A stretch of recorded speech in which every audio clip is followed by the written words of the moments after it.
Kaum muslimin, muslimat, para hadirin, bapak-bapak, ibu-ibu, saudara-saudari, masih tersisa sedikit dari pembahasan al-hassu ala al-mubadarah ilal khairat, bersegera untuk mengerjakan kebaikan, dari hadis yang terakhir.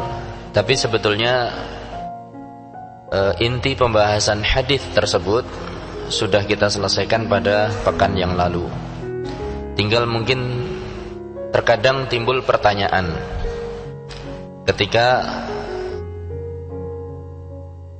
mendengar cerita bahwa atau mendengar riwayat bahwa Abu Bakar radhiyallahu taala anhu pernah memerangi orang-orang yang notabene pernah mengucapkan asyhadu an la ilaha illallah wa asyhadu anna Muhammadan abduhu wa rasuluh.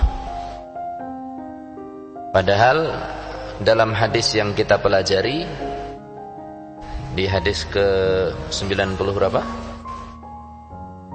94 atau hadis ke-8 di bab ini diterangkan bahwa apabila orang-orang tersebut, wahai Ali bin Abi Thalib, wahai Ali, apabila orang-orang tersebut sudah mengucapkan la ilaha illallah wa anna Muhammadan abduhu wa rasuluh, maka asamu minni dima'ahum wa amwalahum. Mereka sudah menjaga harta dan darahnya dari seranganku. Jadi tidak boleh kamu serang lagi, tidak boleh kamu perangi lagi. Timbul pertanyaan, Abu Bakar kok memerangi orang-orang yang tidak mau membayar zakat di zamannya?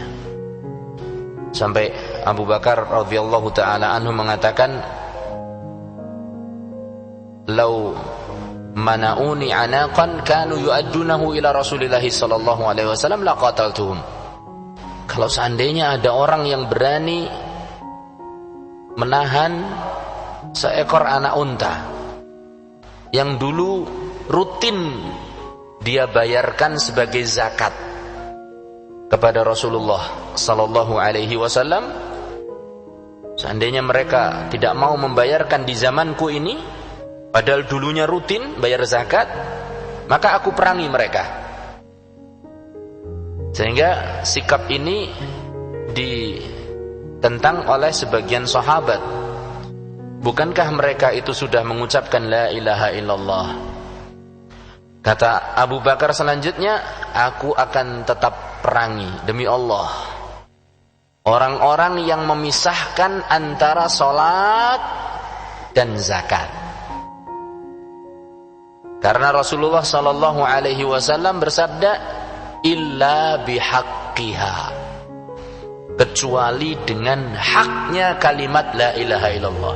Ini tidak boleh diperangi lagi kecuali kalau mereka melanggar haknya la ilaha illallah.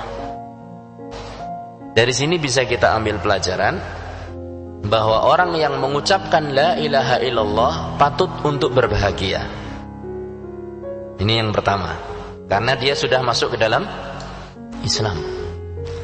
Darah, harta, kehormatannya menjadi apa? Terjaga. Tapi yang kedua, jangan lantas terkecoh. Dalam arti apa? Merasa aman, merasa bahwasanya keislamannya itu enggak mungkin lepas. Karena orang yang mengucapkan la ilaha illallah, bisa saja la ilaha illallahnya batal. Ini kan mengerikan ya. Ada juga mungkin la ilaha illallahnya tidak batal.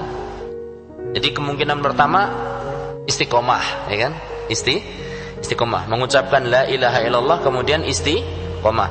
Alladzina qalu Rabbunallah tsummas taqamu tatanazzalu alaihimul malaikatu alla takhafu wa la tahzanu. Yang pertama orang-orang yang istiqomah setelah mengucapkan la ilaha illallah.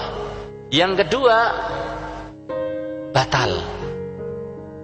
Sudah mengucapkan la ilaha illallah, batal. Kok bisa? Lah iya, salat bisa batal. Apa yo ujare salat niku nek wis ngentut mboten batal. Wudu juga bisa batal. Puasa juga bisa batal. Pernikahan juga bisa batal. Jual beli juga bisa batal. Ini yang lebih agung. La ilaha illallah. Orang yang mengucapkan pertama tadi istiqomah. Yang kedua bisa batal. Ya. Nah yang ketiga ndak batal, tapi tetap berhak diperangi. Contohnya siapa? Nanti saya contohkan yang ketiga dulu aja ya. Kalau dalam ilmu fikih itu dikatakan, kalau ada satu kampung tidak mengumandangkan adzan, ya, bukan kita sekarang, mungkin itu negara Islam ya, yang apa namanya, dulu Rasulullah SAW dan para sahabat itu kalau mau menyerang satu kampung itu ditunggu dulu terdengar suara adzan ataukah tidak. Kalau terdengar suara adzan, tahan, mereka nggak boleh nyerang. Kalau tidak terdengar suara adzan, lanjutkan. Nah, dari situ ulama mengambil kesimpulan bahwa kalau ada satu kampung kemudian kok ternyata tidak mau adzan, sepakat terasa adzan-adzanan, itu mereka berhak untuk diperangi oleh pemerintah. Bukan kita yuk geruduk yuk bareng-bareng, enggak. Ini kita bicara kewajiban pemerintah, bukan kewajiban kita. Ya. Kalau kewajiban kita apa? Menyampaikan kepada pemerintah. Ya, ada kelompok muslim tapi nggak mau adzan. Ya, misalnya begitu. Nah ini berhak untuk diperangi. Sampai kapan? Sampai mereka mau mengumandangkan adzan. Tapi apakah mereka kafir? Enggak. Jadi diperangi itu tidak identik dengan dibunuh. Jadi kata Arab, bahasa Arab itu qatala itu artinya memerangi. Kalau qatala pendek itu artinya membunuh. Jadi beda. Qatilhum kata Rasul sallallahu alaihi wasallam kepada Ali bin Abi Thalib, perangi mereka sampai mereka betul-betul bisa bersaksi la ilaha illallah Muhammadun Rasulullah. Nah ini istiqomah. Atau yang ketiga apa tadi? Tetap muslim tapi berhak diperangi. Ya. Nah yang kedua ini kadang batal la ilaha illallahnya. Dia tidak menunaikan hak la ilaha illallah. Di antara hak la ilaha illallah ya misalnya tidak melakukan sihir dan perdukunan. Sudah sering mengucapkan la ilaha illallah tapi ternyata tukang santet.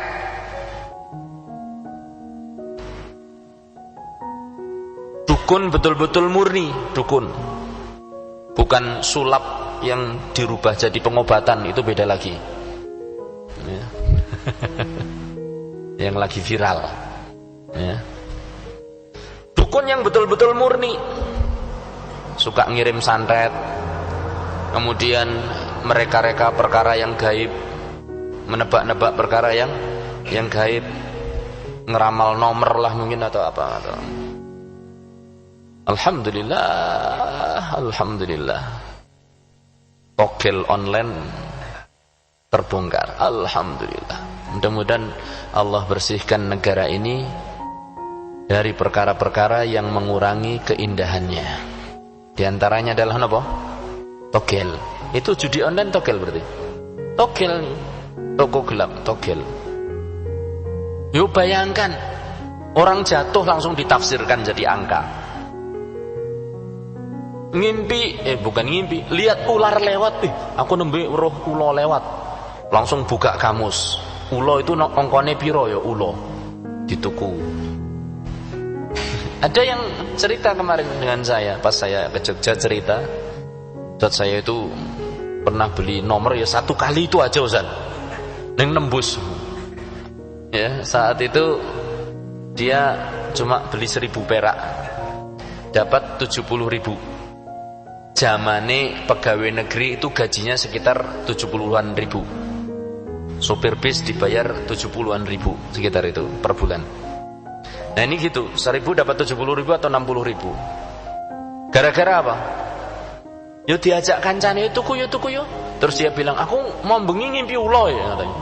Akhirnya ditafsirkan, oh ulo iki ongkone semene. Ada kamusnya ya, pernah lihat? Saya pernah lihat itu kamus togel itu. Jadi kalau gambar ini angkanya ini, gambar ini angkanya ini, gambar ini angkanya ini. Jadi nanti ngimpinya apa? Betapa gelapnya kehidupan semacam itu. Segala kejadian di muka bumi ini dihubungkan dengan kantong uang. Allah Ustaz. Orang kalingan innalillah. Kalau mimpi buruk tidak a'udzubillah, tapi malah seneng. Wah, aku mau bengi ngimpi dioyok-oyok singo. Wah, langsung digoleki. Oh, gambar singo. Harusnya kan ta'awud, malah seneng kalau dapat ngimpi itu. Allahu Akbar. Nah, ini diantaranya dukun-dukun ya, sihir dan yang lain. Kalau dalam Islam sihir itu dihinakan, dan orang yang mempelajari sihir kufur atau kafir, karena memang seperti itu syaratnya. Itu adalah kekafiran. Sampai suatu saat ini saya jadi panjang-panjang, harusnya saya pinginnya sedikit saja, tapi kita butuh, penting saya ceritakan ini. Syekh Abdul Razak bin Abdul Muhsin Al-Abbad Al-Badr, mungkin pernah saya ceritakan. Beliau cerita ketika suatu saat mengadakan ceramah tentang sihir dan perdukunan, bahwa yang namanya sihir itu harus melakukan kekafiran terlebih dahulu. Semakin dia kafir, semakin apa? Mandi sihirnya. Mandi itu semakin apa? Kuat ya, semakin ampuh. Nah, ini yang cerita Syekh Abdul Razak, berarti di kalangan orang-orang Arab. Tunjuk jari seorang jamaah, saya punya pengalaman pribadi katanya. Ya, dia punya pengalaman pribadi. Kata jamaahnya itu, dulu saya itu hampir mempelajari apa? Sihir. Datang ke seorang pintar dalam tanda petik. Ya. Pintar apa enggak pintar ya, enggak tahu. Kalau enggak tahu tauhid berarti enggak pintar. Cuma sekarang istilah kan dibolak-balik. Paranormal padahal enggak normal. Ya. Orang pintar padahal enggak pintar. Dia cerita, Syekh, dulu saya punya pengalaman pribadi. Ketika itu saya hampir mempelajari perdukunan. Saya datang kepada seseorang yang juga menggeluti perdukunan. Kemudian orang itu mengarahkan saya ke sebuah tepian laut, alias apa? Pantai. Di sana kamu nanti duduk baca bacaan-bacaan tertentu. Betul. Nanti kamu akan ditemui satu sosok makhluk. Betul, dia ke tepi pantai tersebut. Kemudian dia baca-baca. Tiba-tiba dari tengah laut itu muncul sosok gede banget. Muncul sosok gede banget. Ya. Kemudian apa yang kamu inginkan katanya? Dia cara ingin belajar. Apa kata sosok gede banget? Tinggalkan sholat katanya. Tinggalkan sholat. Jadi syaratnya apa? Tinggalkan sholat. Itu dari sosok yang gede banget itu tadi. Nih si orang ini kata, Syekh, saya ini katanya, cerita kepada Syekh Abdul Razak, Syekh Abdul Razak, saya ini dari kecil sudah dibiasakan oleh orang tua saya melakukan apa? Sholat. Lah kok tiba-tiba saya disuruh tidak sholat? Kira-kira berat enggak? Wong biasa sholat kok ujuk-ujuk kon ora sholat. Maka dalam hati saya memberontak. Kemudian saya mengatakan, oh tidak bisa katanya. Saya tidak bisa meninggalkan sholat. Tiba-tiba makhluk itu hilang. Karena hilang, sudah dia nggak dapat apa-apa, kembali ke orang yang dia datangi pertama kali. Begitu sampai si dukun tadi, orang pinter tadi, orang bodoh ya, orang bodoh tadi marah-marah. Apa yang kamu katakan kepada dia katanya? Oh dia datang kepada saya marah-marah katanya. Jadi sosoknya tadi marah-marah. Kok iki ngongkon sopo gitu. Subhanallah. Untuk jadi orang sakti kayak gitu, itu harus tinggalkan sholat. Ini contoh sederhana. Jadi di antara perkara yang membatalkan kalimat napa? La ilaha illallah adalah napa? Sihir dan perdukunan. Ini di antaranya, dan banyak yang lain. Di antaranya adalah kesyirikan, syirik besar yang jelas menghancurkan tauhid seseorang. Rasulullah sallallahu alaihi wasallam saja, seorang rasul, seorang nabi, seorang khalil, kekasihnya Rasulullah, kekasihnya siapa? Kekasihnya Allah Subhanahu wa taala, diancam oleh Allah. Lain asyrakta, wahai Muhammad, lain asyrakta, sungguh jika, lain, sungguh jika. Jadi ada taukid, ada dimantapkan perkataan itu, dikuatkan. Lain asyrakta, kamu wahai Muhammad melakukan kesyirikan, layah batonna amaluka. La yahbatonna, lam di depan sama nun di belakang, itu penguat lagi. La yahbatonna amaluka, sungguh amalanmu akan hancur. Itu Kanjeng Nabi diancam. Padahal Kanjeng Nabi sallallahu alaihi wasallam mungkin tidak melakukan kesyirikan. Tidak mungkin. Allah Subhanahu wa ta'ala sampai bersabda kepada orang yang gak mungkin melakukan kesyirikan. Ancamannya kayak gitu. Mohon sewu, kalau kita mengingatkan orang baik dengan orang yang memang asalnya kurang baik, bahasanya kita beda atau enggak? Beda kan? Ya hati-hati le, ojo ngantek keceblung perkara syirik. Itu orang baik, ya kan? Tapi kalau kita sudah tahu ini orang suka melakukan kesyirikan, apa yang kita lakukan? Ada sepisan-pisan baleni maning syirik itu, ya kan? Keras kita. Tapi Allah Subhanahu wa ta'ala pukul rata semuanya.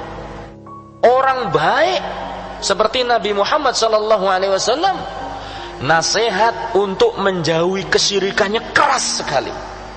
Ini masalah kesyirikan. Nah, ini diantara yang membatalkan apa? Keislaman, dan itu termasuk membatalkan dan melanggar hak kalimat napa? La ilaha illallah. Jadi kalimat la ilaha illallah itu memiliki apa? Hak yang harus ditunaikan, yang harus dijalankan. Demikian itu sebagian yang saya sampaikan. Yang masih tersisa saya pandang penting, karena sebagian orang menganggap bahwa nek wis la ilaha illallah ayem. Padahal setelah kita mengucapkan la ilaha illallah, banyak perkara-perkara yang harus kita jalani, kita pelajari, kita yakini, dan kita jauhi juga. Yang perlu dijalani, dijalani. Yang wajib dijalani, dijalankan. Yang wajib dijauhi, harus dijauhi. Demikian. Wallahu ta'ala a'lam bishawab. Demikian kajian hadis nomor 8.